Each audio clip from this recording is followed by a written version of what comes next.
Hello' everyone, নমস্কাৰ সকলোকে। দুসপ্তাহৰ আগতে মই এটা টাটাৰ ওপৰত ভিডিঅ' বনাইছিলোঁ, য'ত আপোনালোকে ইমান মৰম দিলে আৰু বহুত মানুহৰ মোৰ মানে এই ভিডিঅ'টোৰ ওপৰত কমেণ্ট আহিছিলে আৰু লগতে মোক পাৰ্চনেলিও তেওঁলোকে মেছেজ কৰিছিলে যে তুমি এইটো কেনেকৈ পালা। মই তাত কৈছিলোঁ মই কেনেকৈ পালোঁ এই জবটো, লগতে আৰু তেওঁলোকে কৈছে যে এতিয়া কিবা ভেকেঞ্চি খালী আছে নেকি আৰু মানে তাৰ কাৰণে এই জবটোৰ কাৰণে আপোনাৰ পঢ়াটো কি লাগে।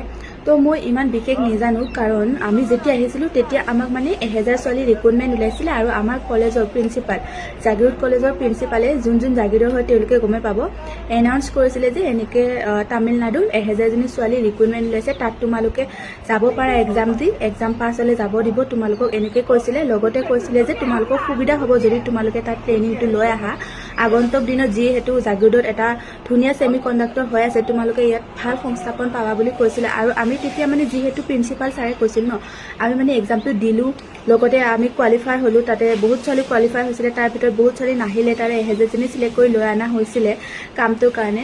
কিন্তু এতিয়া মানে বহুতে মোক এটাই প্ৰশ্ন যে ইয়াৰ কাৰণে মানে এলিজিবিলিটি কিমান হয় আৰু কেনেকৈ ইয়াত আহিব পাৰিব। মই এতিয়া সেইটো কথা ক'বলৈ নাযাওঁ যে কেনেকৈ আহিব পাৰিব, কিন্তু আপোনালোকে যদি প্ৰত্যেক মানে টাটাৰ এনেকুৱা ইনষ্টাগ্ৰামত বহুত পেজ থাকে বা বহুত এনেকুৱা কণ্টেণ্ট ক্ৰিয়েটাৰো থাকে, তেওঁলোকে বহুত এনেকুৱা ধৰণৰ পষ্ট দি থাকে বা ভেকেঞ্চি চাই থাকিব আপোনালোকে আছাম কেৰিয়াৰটো, তাতে বিভিন্ন ধৰণৰ পষ্টৰ বিষয়ে দি থাকিব য'ত খালী হয়, তাতে আপোনালোকে এপ্লাই কৰিব। আৰু যদি আপোনালোকে আহিব খোজে তেনেহ'লে তাৰ পৰাও আপোনালোকক আনি আছে টাটাৰ কোম্পানীতে, কিন্তু মানে সেইটো পাৰ্মানেণ্ট আপোনালোকৰ কাম নহ'ব, কণ্ট্ৰেকচুৱেল হিচাপে আপোনালোকক আনিব আৰু তেওঁলোকে খোৱা বোৱা থকা কৰা চব দিব, যিদৰে আমাক দিছে। আমাক ড্ৰেছৰ পৰা আদি কৰি সকলো দিছে সা সুবিধা, লগতে আমাক ইয়াৰ পৰা কোম্পানীলৈ লৈ যায়, কোম্পানীৰ পৰা ডিউটি শেষ হোৱাৰ পিছত লৈ আনে, বিভিন্ন ধৰণৰ সুবিধা দিছে। লগতে হোষ্টেল খোৱা বোৱা সকলো তেওঁলোকে কোম্পানীয়ে প্ৰভাইড কৰে।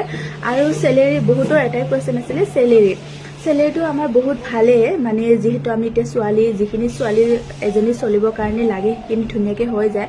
আৰু যিহেতু ঘৰত থাকিলোঁ হয়, তাতেতো আমি ঘৰত বেকাৰ আছিলোঁ, এতিয়া যিহেতু নিজে কৰি আছোঁ, সেইটো ক্ষেত্ৰত মানে চেলেৰীটো আমাৰ মতে ঠিকেই হৈছে।